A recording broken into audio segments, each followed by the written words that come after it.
Welcome back to everyone who's watching. I'm Marga Gasawiti. We're going to be with me, Princess Musician. Let's start with the news headlines. New row of modern markets opens after the 14 years of construction. Rwanda to start producing key nuclear medicine chemical in 2026. On the international scene, China announced war games around Taiwan after hitting out a major United States arms deal. Let's take a short break. We'll be back with the news details.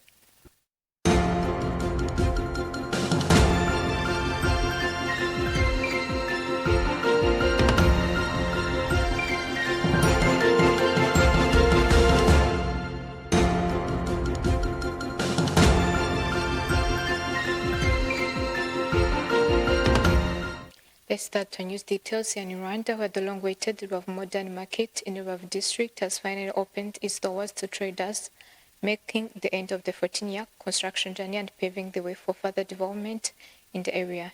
Inaugurated on December 27, 2025 in Gisenyi sector, the modern facility cost 5.7 billion Rwandan francs. Work on the market started in 2011 but was started for 9 years due to various setbacks. In 2021, the project was transferred to private investors under Rubavu Investment Company Limited, DICO, and partnered with Rubavu District to finish the construction. The four-level structure offers 2,500 square meters for space per floor, not including the roof and the basement. Minister of Trade and Industry, Prudence Sebahizi, emphasized the need for even more ambitious projects to align with the Rwandan's Vision 2050. Jean-Francis Mobilidi, chairperson of the Rwanda Private Sector Federation, commended the investors and developers for their role in bringing the project to future. Rubavu District Mayor Prosper Murindwa called the opening milestone for the community.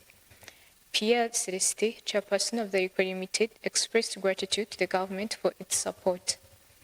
Turning to the next story, in rural parts of Rwanda, beekeepers carefully positioning hives along forest edges, hillside, and farms, attentive to flowering cycles and weather patterns that determine the quality of the honey produced.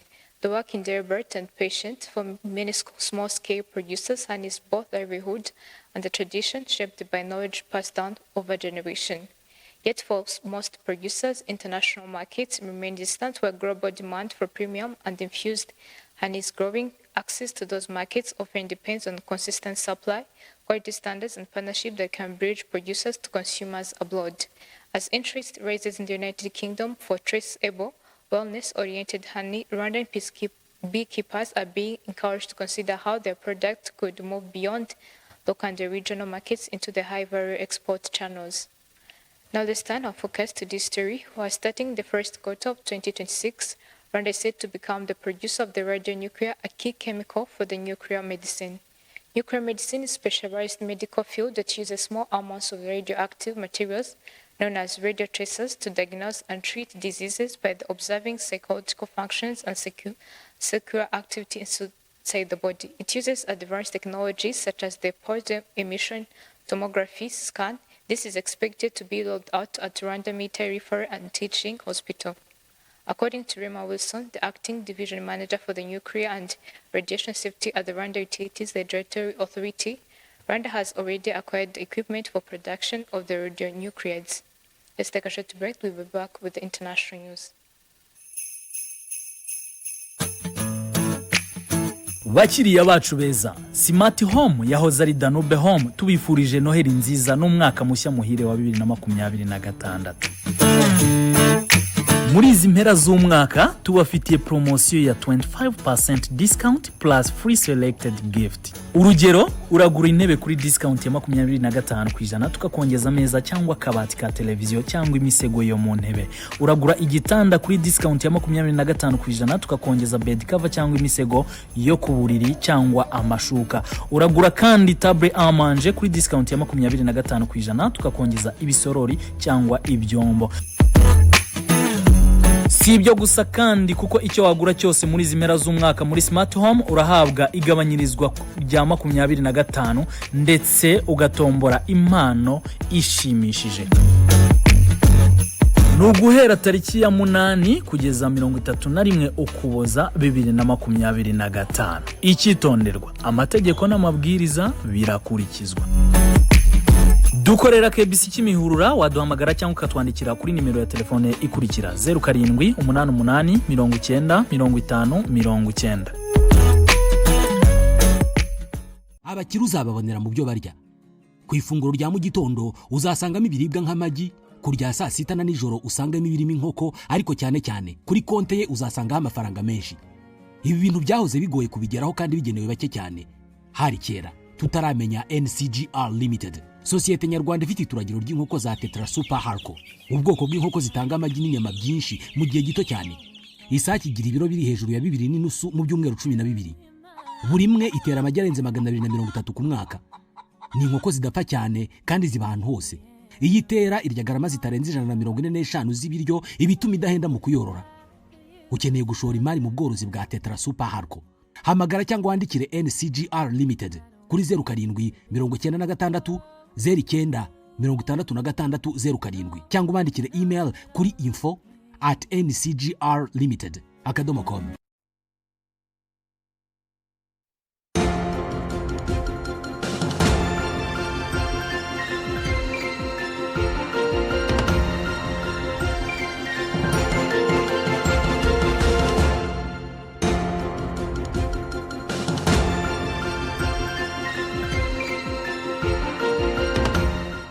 Let's take a look into the international news, where the Chinese military announced Monday it will mobilize Army, Naive Air and Lockheed units around Taiwan for the major military drills aimed at sending serious warning against any push for Taiwanese independence and external forcing interfering the island. Sandra Tumukund proceeds.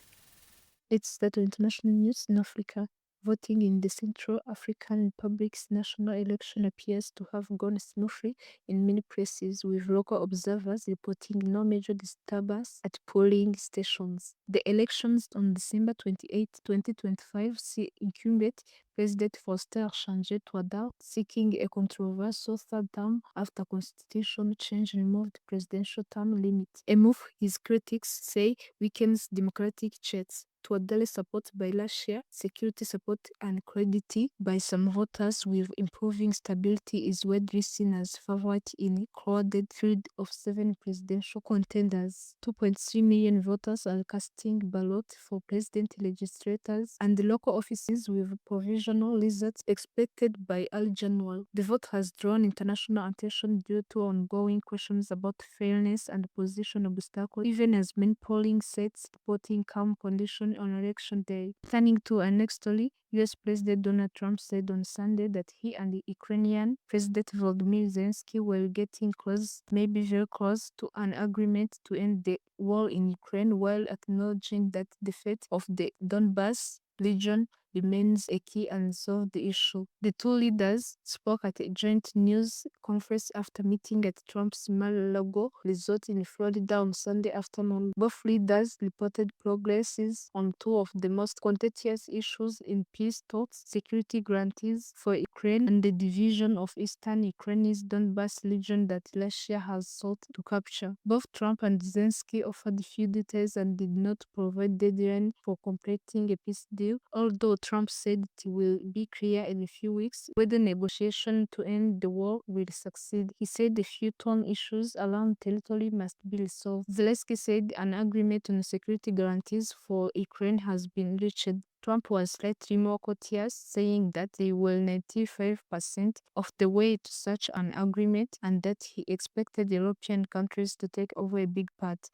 Now, concluding our international news, China's military announced Monday it was mobilizing Army, Navy, Air, and Rocket units around Taiwan for major military drills aimed at sending serious warning against any push for Taiwanese independence and external forcing interfering with the island. The exercise, dubbed Justice Mission 2025, would test combat readiness and blockade and control for key ports and critical areas. Chinese Eastern Theater Command said live fire activities will take place in 5 maritime and airspace zones, including the island, according to information released by the command. Taiwanese government condemned the drill, accusing China of military intimidation, while its defense ministry said it was full on guard and will take concrete action to defend the values of democracy freedom. Beijing has been ramping up military intimidation of the island, in recent years, including launching major drills at sensitive moments to express its displeasure. A playbook, the latest exercise, appeared to fall. This is the end of international news. My name is Tumkule Saul Standard. This is Mama Worksabo TV.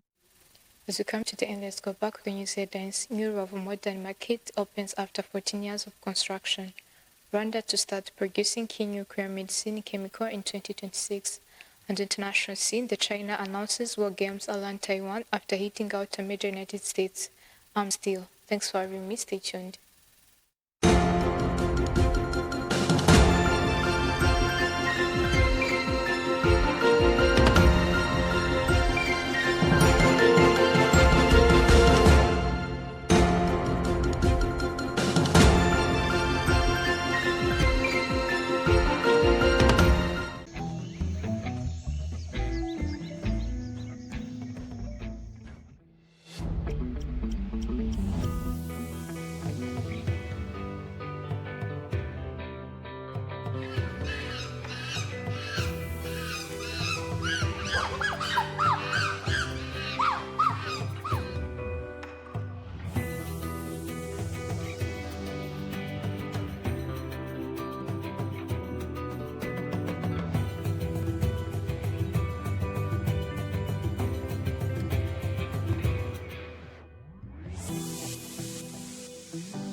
Dream Properties niyo company ya mbere kandi y'abanyamwuga mu kubaka inzu zigezweho kandi udahenzwe. Dream Properties muri iminsi ya promotion kuri service zose, aho hari igabanyirizwa ridasanzwe, bakaba abahanga mu gukora ibishushanyo by'amazu byihariye ku buryo inzu yawe nta handi wayibona ku isi. Dream Properties bakora finissage y'amazu mu buryo bwihariye. Dream Properties bagufasha kuvugurura inzu yawe kandi ikajyana n'igihe ndetse igasa neza. Bakora interior design, exterior design, bakora ibikoni bigezweho, gutunganya inzu z'ubucuruzi ndetse bakanagusabira autorisation de bâtir ku buntu. Tandukana no kubaka inzu idahwanye n'amafaranga washoyeho. Turabanyamwuga kandi turizi, kabone niyo waba uri kure tukubakira nk'uyibeye. Duhamagare kuri 079 48 86 053. Wanasura website yacu wa@dreampropertyrwanda.com no ku mbuga nkoranyambaga zose bitwa Dream Properties _Rwa. Dukorera mu nyubako TCB House floor ya 3. Dream Properties, your dream, our mission.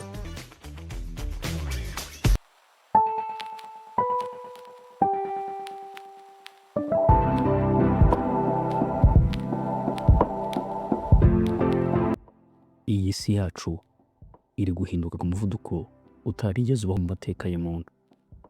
Mu myaka 20 iri imbere, artificial intelligence cyangwa se ubwenge buhangana mu Kinyarwanda buzaba butakiri igikoresho cyo kudufasha gusa, ahubwo buzaba ari umufatanyabikorwa mu buzima bwa buri munsi.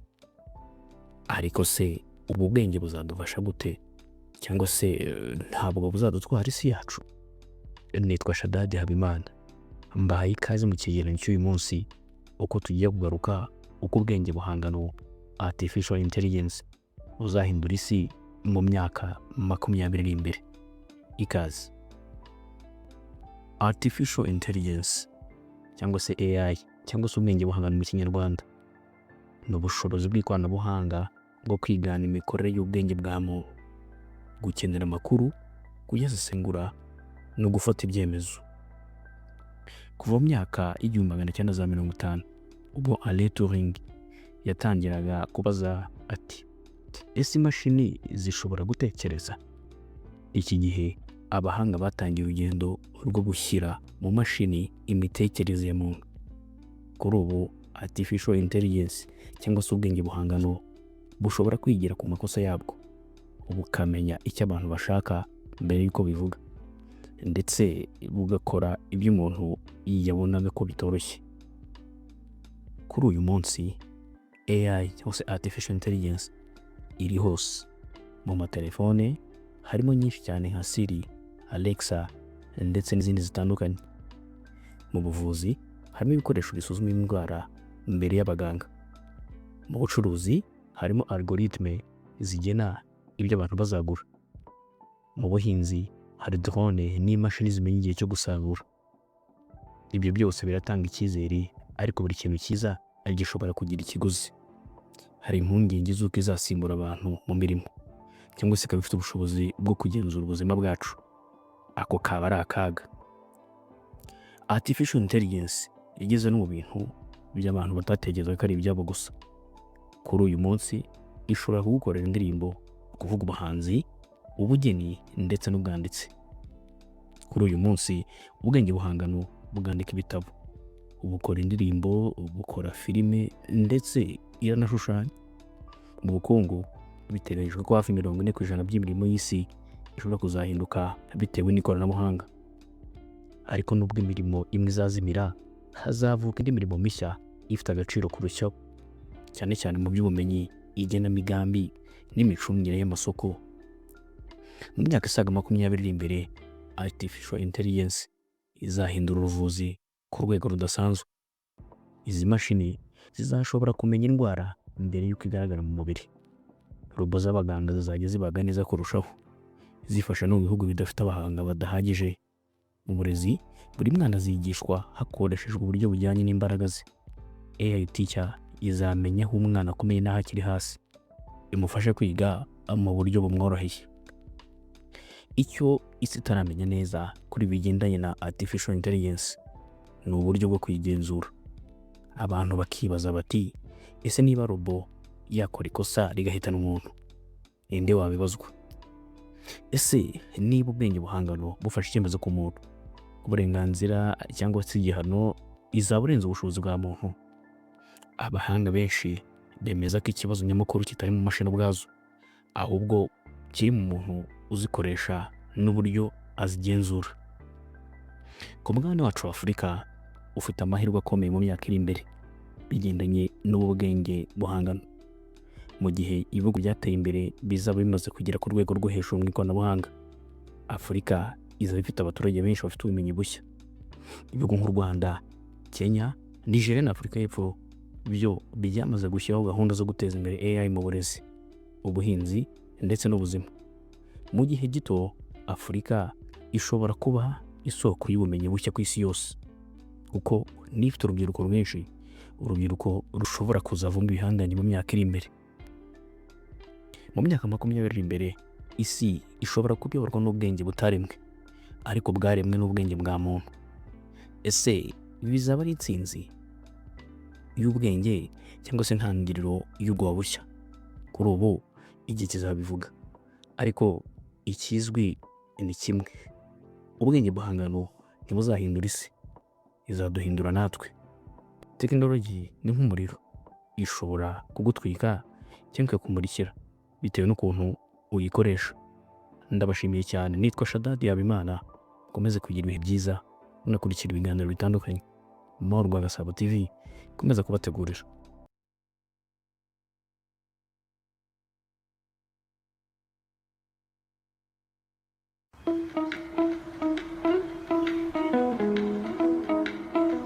Five Guy Trading Company tubafitiye ibikoresho by'akataraboneka byo mu rugo, mu mahoteli, za restaurant ndetse n'ibikenerwa n'abageni n'amacumbi. Ireme ryo hejuru, imiterere igezweho n'ibiciro byiza ibyo bituranga. Duhitemo uhindura isura yaho utuye cyangwa se ukorera. Five Guy Trading Company dukora mu nyubako ya TCB iteganye na station SP ifatanye kandi n'inyubako ya Centenary House muri ground floor umuryango wa 011A. Kubindi bisobanuro waduhamagara kuri 0782 31 86 96 cyangwa se 0788 57 0200.